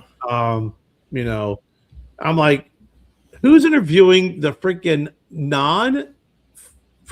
drafted kicker from Marist College who played football and didn't have a special teams coach who just broke a record and kicked 5 field goals in the freaking Super Bowl? Yeah. Who's interviewing that guy? Yeah, nobody cared. 5 field goals. Longest is 41. And you're thinking, well, that's his job. I'm like, yeah, well, how many kickers have missed field goals? And, that's what you all talk about. But this dude, offense, that guy, the freaking running back, ran the ball like hell in between the freaking, in between the red zone. They got stopped, and the Patriots defense is pretty damn good too. I mean, it was a really good. Oh defense. yeah, that D-back, who is it? Gonzalez or the D-back for the Patriots? He played his ass off. He saved a couple of touchdowns. Yeah. He was all over the place. But you got the kicker. That's the first dude you should be running up to when you look at the score. Be like, there's 14 points for that dude. Broke Super Bowl record. I don't know. Yeah, I don't know either. It was the game was the most NFL I watched all season. Combined. With obviously I'm a college football fan, but I still I mean it was still a good game. I was rooting for the Seahawks. Just because the Patriots, but I was good either way because we had a Buckeye on either team, so Jackson Smith and Jigba and Travion Henderson. So there were some Wolverines there as well. And then wasn't the coaches both former? Isn't the New England coach former one of the coached for Michigan, and then I think. Seattle coached for Ohio State, in one of the positions. Maybe one of the positions, and I don't know about the coaching staff that far down. I know that the one coach for Seattle is going to be taking on the role of the Raiders head coach. I heard that. It was I forget which coach it was said that he was going to the Raiders. Yeah, I mean, but. What was really funny is they were like, this is a great Seattle defense. Now, I'm a Rams fan, and I'm an Eagles fan. And they're like, well, they're a great defense, but Matthew Stafford, who everyone kind of wondered whether he should have been the MVP or not, he threw 457 yards, 3 touchdowns against the Seattle during their playoff. And they lost. It's a great game. But he threw for over 450 yards and 3 touchdowns. Yeah, I like what they said that the guy that was streaking during the halftime show had more yardage than the Patriots. Did you see? I was watching something. They said they go, look at this guy. You spend $50,000 to get that seat, so you can access to get onto the field. Airline tickets, hotel accommodations, everything to get on the field and run and get tackled. What if that same guy placed a bet saying, I'm going to bet freaking $50,000 on that someone's going to run on the field before the kickoff and streak? What are the odds of that? Oh, that'll never happen. Not only did he place the bet, he made the bet.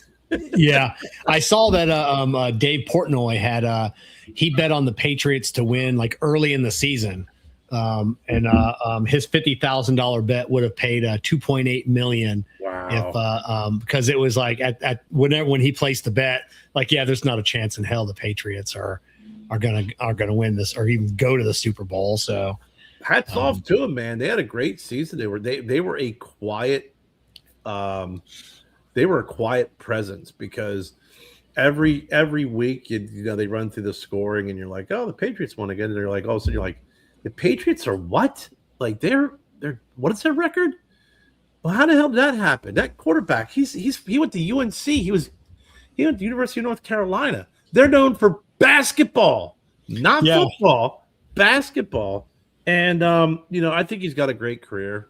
That poor kid, he still ended up with over 200 yards, 2 touchdowns. Yeah, but I did like that like out of him, dude. They showed a picture of the last time he was in that stadium with his dad. Yeah, and it was like last time Seattle was I think played the Super Bowl in that stadium. He was there with his dad watching the game. Yep. And he was back as just him. I mean, God, just his just a great story. Poor kid. He did. They drilled him over and over again. I know, and then when you have the opportunity, you got to make a good play. It's like, dude, you've been running for your life 80% of the time, and then that 20% when you actually do have an opportunity to throw the ball, you're probably like, something's going to come out of nowhere. I mean, you get happy feet. He was. That dude was always running for his life. he overthrew 3 passes that would have been touchdowns, by just a couple of yards, just the receiver just couldn't catch up to the ball. And that's his youth. You have someone who's an experienced quarterback, who's been rattled and been through that before. They're going to be able to kind of go through that. He's 20-some years old, and he's got a good career ahead of him. I think that Vrabel's really built a good program there in New England. And, in the back of my head, there was a part of me that wanted them to win, because I think that the NFL was on a streak of just some really stupid shit, it seems like, right? First of all, depends on how you look at it. Got a lot of criticism about this halftime show. And I think all the BS revolving around it and what was going to happen and blah, blah, blah. Then you have the Pro Bowl, which they should just do away with. I don't understand. You got Deion Sanders' son and Joe Flacco going to the Pro Bowl. And I'd like to have seen ticket sales for that to see what they actually were. And everyone's talking about like, oh man, if you don't think he should be there, man, maybe you're racist. No, he's not a good quarterback here. Maybe in a couple of years he'll develop. Who knows? He's very talented young man, very talented quarterback, very talented athlete. But even him and Joe Flacco, you combine their freaking yardage and their touchdowns and interceptions together, it still doesn't equate to someone else. I know they said, well, Trevor Lawrence didn't want to go. Okay, that's great, but still, that was for shit. And then you completely ghost Belichick and Kraft for the freaking Hall of Fame. Dude, that is like, hey, we did something really, really stupid. What do you want to do? I'm going to double down. It's like, I'm lost. I'm driving down the road. I'm lost. What should I do? Drive faster. You're going in the wrong direction. Drive faster. That'll solve everything. So I think there was a series of just bad decisions and just that made that the NFL kind of ended the year off, I think, with a black eye a little bit. Yeah, they need to get back to their roots. They need to get back to and who and at the end of the day, who cares? I mean, who plays the halftime show? I mean, it should be people that are popular, people that are up in the charts. I guess Bad Bunny was up in the charts, did good, but I don't know. Look at your fan base of who's watching the Super Bowl and cater to that fan base of what they want to see. For a halftime show, get back to the funny commercials, get back to, we don't look at the Super Bowl. We don't look to games and athletes for political opinions or just politics in general. I don't want to see any of that. I want to be entertained. I want to be entertained for a couple of hours. Show me a good time. It's the same as if I watch a movie, if I read a book, I just want to be entertained. That's it. Yeah, sometimes you need to escape the realities of things and just what is big. Yeah. And now, I mean, back in the day, you could escape. It wasn't always around you. Here, it's a constant bombardment. It's a constant bombardment on social media. It's a constant bombardment with just with just going online and just hopping on Yahoo or Google. It's a constant bombardment in the media when you turn on television. It's a constant bombardment when you see movies and it's just nonstop, 24/7 it seems, and you're like, okay, I want to watch a movie for 2 hours, and I don't want to be bothered. I just want to escape it. And you turn it on, and you're like, son of a bitch, they squeezed something in there. Yeah. Jen and I just got done watching season 11 of Alone, where they drop these people off in different areas. This was in the Arctic Circle, like 100 miles above the Arctic Circle. Wow, because in normal always in like tropical climates or something. Yeah, no, this was brutal. I didn't have to worry about freaking any political marbling in at that point with this, but it was very entertaining. We're trying to pick up some new shows here and there, but I mean, entertainment is just that. Whether it's music, sports, or what happened, you just want to escape for a little bit. You want to get away from it, and it's sad that some people don't get that. Like you said, bring back the funny commercials, man. Yeah, that's it. Just bring back the Super Bowl of, I don't know, of our youth, of what it was, and it wasn't even of our youth. Just bring back the Super Bowl, what it was for 30 years.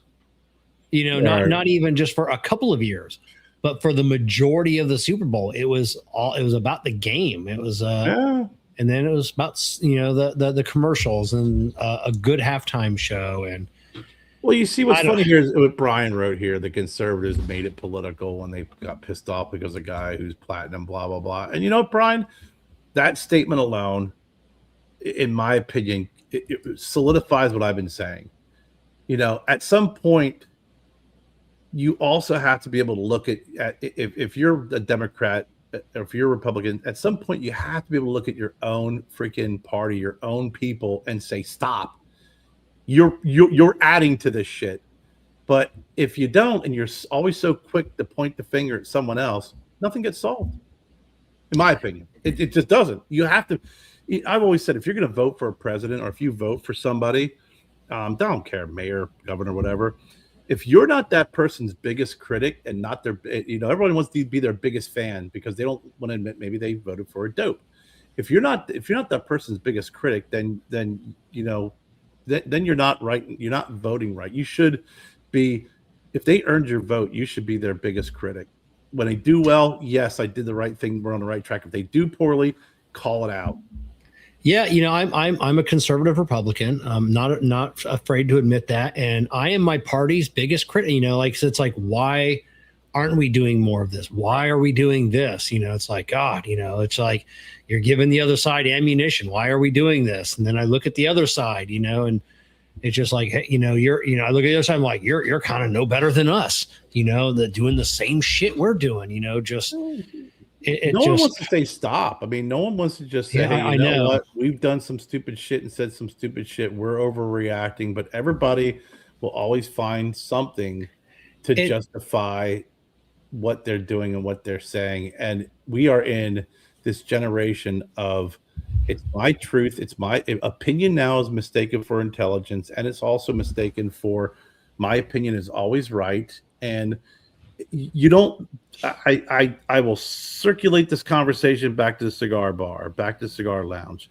It's where you actually sit down, you have a conversation with the individual, and you learn that you have more commonalities than you do differences. And a lot of folks don't want to take the time to even do that anymore. No, they don't. It was just they just want to bring up like old shit. It's always the old school Republicans. Well, the Democrats started the KKK. That was them. Like, what are we bringing this shit up for? It's like, then it's like, oh, the Republicans, back in the 18. I'm like, what? Yeah. Let's talk about this shit today. Like, what's going on today? I don't. It's not that I don't care. It's like that. Let's talk about what the country's going through today and how we can fix it. I did see the and it was like a 300-page bill that they're introducing for a fair tax. Finally, they've been working on it. They've been working on it for 2 years now. Yeah. Of a fair tax, and so get rid of the income tax. And they're replacing with tariffs. Yeah, and but I do like that. There were Republicans and Democrats. They both worked on this. Whether they'll get it passed or not, I don't know. A couple people I'd listened to. It's really like a 22%, but then you got your state state sales tax, so it could be 30%. And then they're going through some numbers, and it's just like, 30% might actually be more than what we're paying now, but. I don't know. It's funny. We'll see. That's what we need to be working on. Yeah, no, definitely. I mean, it's, improve the lives of everybody in the United States. It really, alleviating taxes and allowing, a free market. I think that always is a benefit. I was watching ESPN and was it ESPN? and Boomer Esiason was on. He was talking about how these states charge players playing in their states, and he pointed out that, and it was kind of funny to hear him say this, but Sam Darnold, right? He paid the state of California like $275,000 between playing against the Rams. Three LA teams or three California teams he played in, obviously in the Super Bowl, California. Yeah, they freaking paid in $275,000, and they make $135,000 for playing in the Super Bowl, and they have to give just California, I think, like 3.5% of that. Yeah, there was one player I remember reading maybe like a year or so ago. It was in his contract that he didn't have to play in any games in California because he didn't want to pay. He didn't want to pay the taxes. You only have to pay if you play the game. So like, and it's been a while, but yeah, it's crazy. And then California, that they're trying to pass the one-time billionaires tax. That's why they were all fleeing before January 1st. Because it was a 5% charge. If that goes through, that'll be hit like in June. They have a some tax that if your business leaves California, you still have to pay taxes to California for 10 years. I don't know if that's a current or if that's being introduced as well. So for 10 years after you leave the state, whatever you make in your other state, you still have to give back to California to pay in taxes. I'm like, what is going on out there? Luckily, this is, what's his name's, I think he's got 1 year left, or I think he's the same as our governor. That they end their governorships next year. Oh, Newsom. Yeah, Newsom. But yeah, just but yeah, it's just tax. It's all tax. I think 30% is a lot of money. It'll take a while to get used to, on a tax, but that's what people have always said, on a fair tax about what it would be, 25 to 30%. But it would generate revenue because people that don't, because that drug dealers are now paying taxes because they got to buy milk, or they got to buy when they buy their cars or their socks or their shoes. I think food will still be tax free. I mean, it is here in Florida, but yeah. So everybody gets to pay taxes now.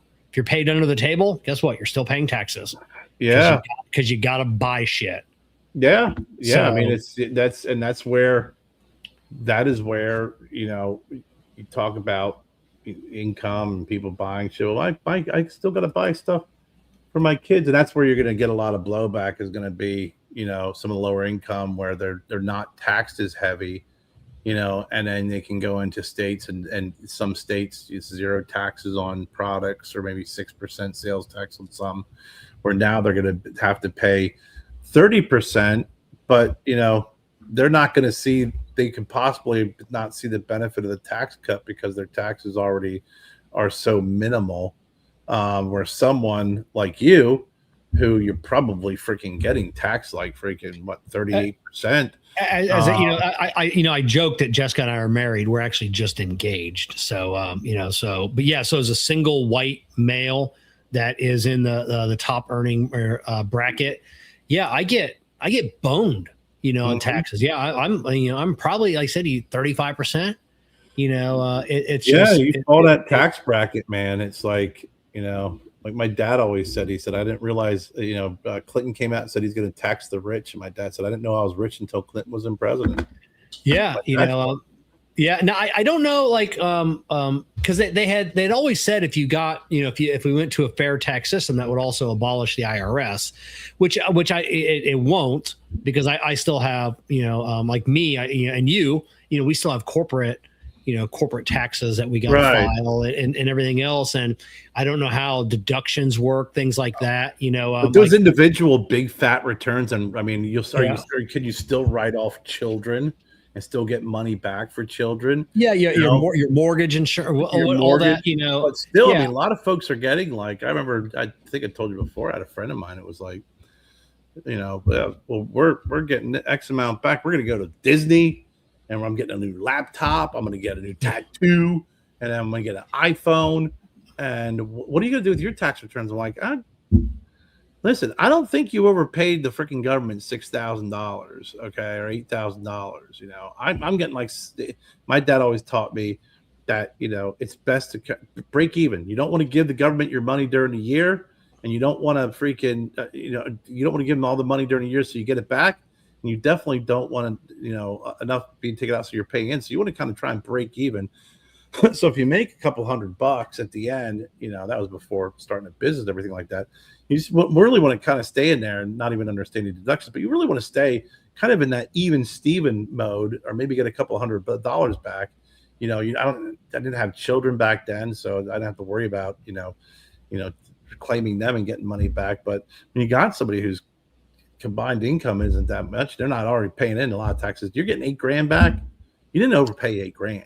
Yeah, so I've got a couple friends of mine, a husband and wife, and they pay extra each week because that is their vacation money. They have a hard time saving money.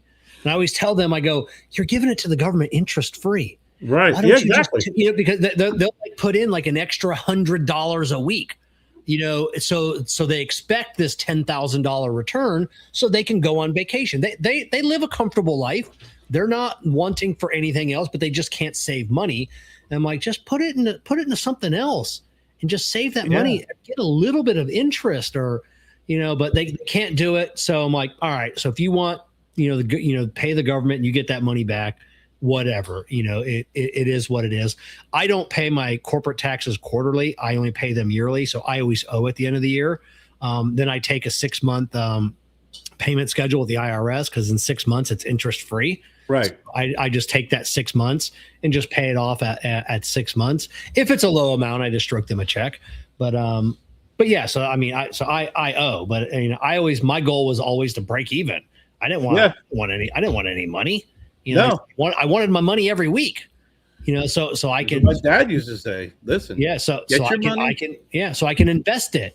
Like I said, my company has a 401k match. I put in like 15% of my paycheck, into my 401k. So if I took the extra money, that wouldn't go into my 401k. So I don't know. Yeah. So some people use it that way because they can't save and like whatever. And then I know my buddies that own the tattoo shop, man, they love tax time. Of course, tax time specials, and they were living high on the hog, for a month or so. Oh yeah. It's that time you're like, I got that $400 tattoo I always wanted.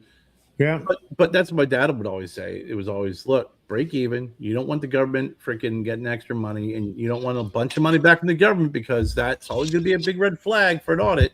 Yeah, and the IRS can just come in and just fuck your life up. And if they're not right, they'll just be like, okay, we weren't right, and they can leave, and you could still be left upside down. Yeah, I'm lucky that I have no red flags, because I've owed taxes for the last 15 years. So they're never flagging me like, oh, this guy, he owes us again. Sweet. We're not going to look over his bill. Hey, this guy, he has a save business. Him some money. Yeah. This guy's had a business for 6 years and he hasn't made any money. Why is he still in business? Let's help him look around and see what, see where he could save, so. Yeah. Yeah. No, it's that, it's amazing, but, yeah, I read about that, so it'll be interesting to see how that comes to fruition. I always have to circle back on, the latest and greatest of what's been going on, and I'm seriously wondering when that UFO announcement's going to come out. I saw the other day that Trump has the freaking everything written up. It's going to happen in July. He's coming out in July and making a big announcement. Yeah. I was just, I don't know if it was on the Y-Files podcast or it was another podcast I was watching that I learned. You started the Y-Files podcast, so you know if it was in there about Trump's uncle. MIT got all Tesla's all Tesla's paperwork. And then so that was have you finished that podcast yet? I haven't with Mike. No, I have not. And don't spoiler alert it for me. Yeah. I'm just starting to get into the interesting stuff. The guy's an interesting dude, and you know, I'm really interested in learning more. I mean, hearing more about you know, everything from the Kennedy assassination, but they've just gotten into the whole, you know, the presidents that have come out and said that the American public needs to know about UFOs all have been shot. Kennedy, Reagan, Trump.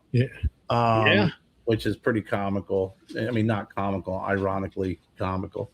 And then is learning more about what they're finding on Mars and what has been kind of brushed over and glazed over, but what is actual in reality. And the face on Mars, apparently they've known about that for forever. Yeah. You know, talking about the pyramid on Mars. Pyramid on Mars. Which I'd always known like there were pyramids on Mars, but they were talking about like the base of the one pyramid is like 1.5 miles long. That's how big. And I'm like, oh, that would make sense to be able to see it from space. It would have to be pretty like that big. You know, so and then just all the coincidences about the moon. So if anybody doesn't know the Y Files, I think everybody probably knows about the Y Files. AJ started a new podcast, so I think they just launched episode 3. So I also want to watch the interview with him and Tucker Carlson, because I started watching clips of that when they were talking about it was too short. That's what sucked. It was only like an hour and a half. And they didn't dive deep into a lot of stuff. It was still a great interview. Yeah. It was they didn't dive as deep into the things as I was hoping.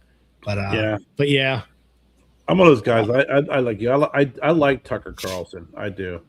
I think he's one of those guys where whether you agree with his political views or not, he just kind of he doesn't give a shit, and he doesn't care whether or not he's a friend of Fox News or if he's extradited and just banished to the freaking to podcasting. I think he's a pretty rational dude, you know. He's some of the stuff he starts talking about, you're like, especially with the religious part. I get it too. I'm like, oh, you're kind of stretching it there, guy. Yeah, being attacked by demons and stuff. You're like, listen, Tucker.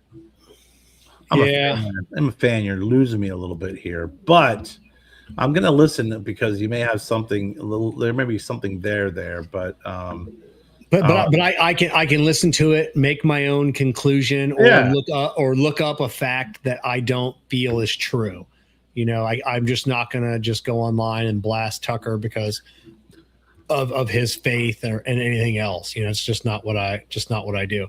I don't like Gavin Newsom. I think he's shady and creepy. But I listen to I've listened to probably a dozen podcasts that he's been doing, and every now and then like he'll have like a little nugget and I'm like, I agree with that. Like you're right. You know, about that, and we should be doing that. But then he says something else. I'm like, well, you had me there for a second. You got to watch guys like that, because I'm the same way. He is like, in my opinion, I think he's the Democratic version of Mitt Romney. Yeah, well, without a doubt. The way they look, but also the way they act, the way they, another two people where you're like, dude, come on, man. You're just so full of shit. And you're like, oh my gosh, that sounded really, I agree with you.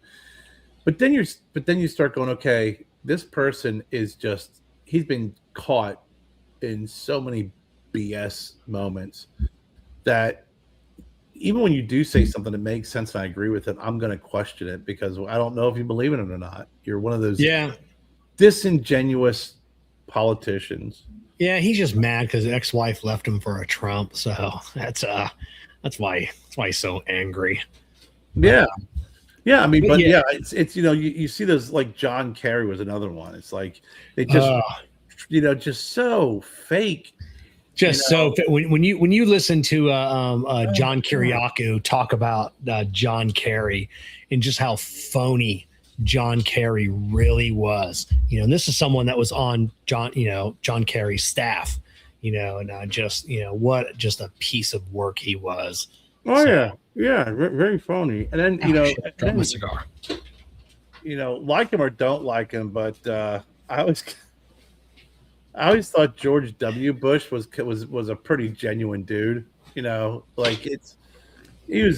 had his goofy, silly, stupid moments in here and there, and Lord knows, I'm not a big believer in some of the stuff that he had come up with, with going into war and stuff. But he's one of those guys where when you start the interview, you start listening to him talk and stuff, you're like, all right, I think he's just a goofy Texan, Yeah. And everybody talks about him and, his daddy did this. I'm like, well, listen, here's the deal. The guy was a pilot in the military. Yeah. They just don't let someone whose dad owns an oil rig or whatever his father's. They just, hey, my dad he ran the CIA. Oh, why don't you go ahead and hop in that jet? You're in, we're gonna put you in the program. You got to be pretty fucking smart. He's not a dumbass. I think his left brain, right brain, when he starts speaking and the way he verbalizes things, and I think he's very awkward in that situation. He's not very smooth like Clinton, but man, you can't be dumb and get in a cockpit of a jet and fly it. Yeah. 100%, bro. 100%. Did you get to the point of the podcast where he talked about Clinton being JFK's illegitimate son? I have not. You did tell me. I'm waiting to hear that part. Oh God, it's now. I looked high and low, and I really couldn't get a lot of details on this guy's background. Who, Mike Barra? Yeah. So Mike Barra is he's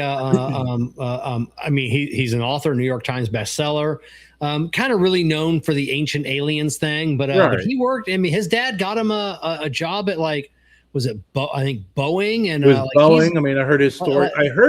But I'm saying there's not a lot of information out there about him, his background and stuff.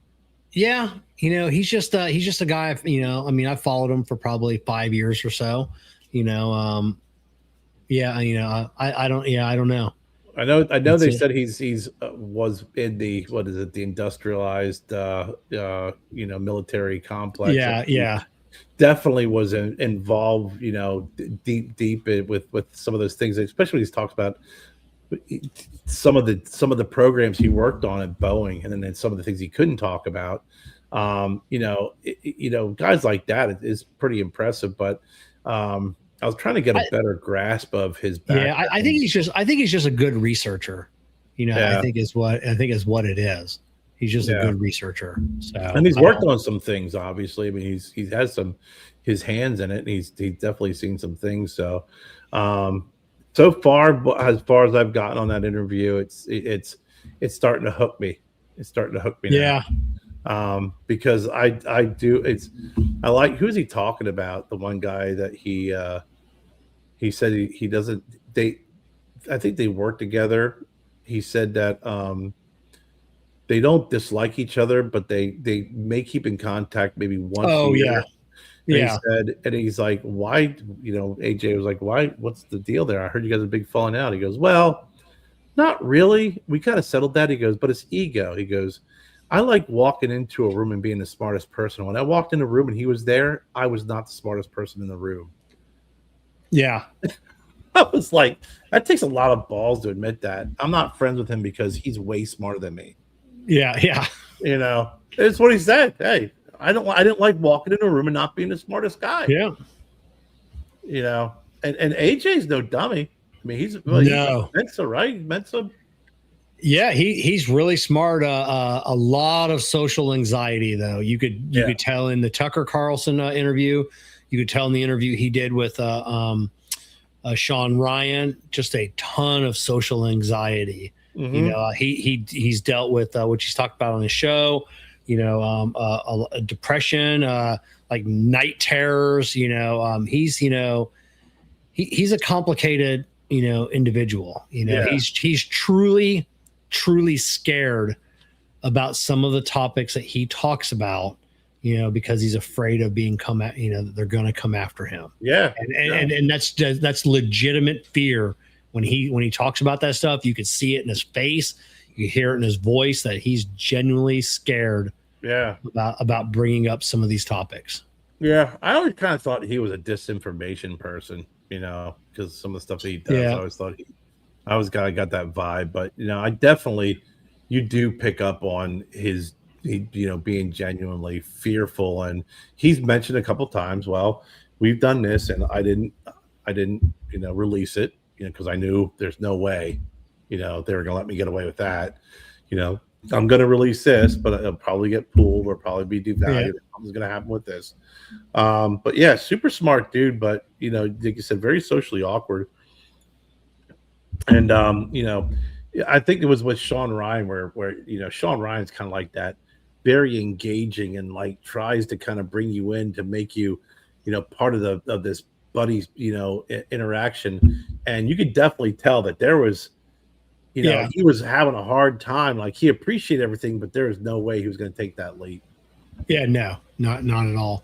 So I know they're coming after Sean Ryan now too, trying to get him to pull down an episode with whatever there's someone on talking about that church camp that they settled and abused like hundreds of kids or something.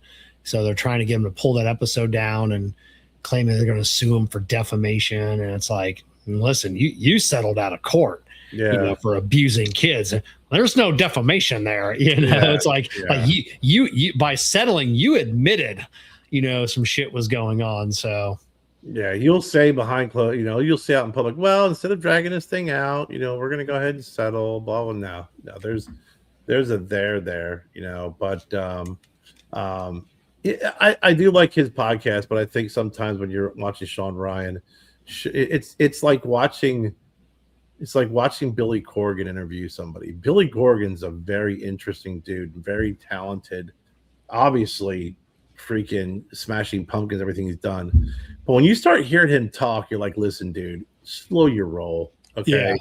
Stop, don't ask a question so you can talk about yourself, and then some of the freaking shit he pulls out of his ass on I was copied. And when I heard this song, that sounds just like this song. It's like, dude, there's a reason why those guys come out and say, you can play any song if you know these 4 chords.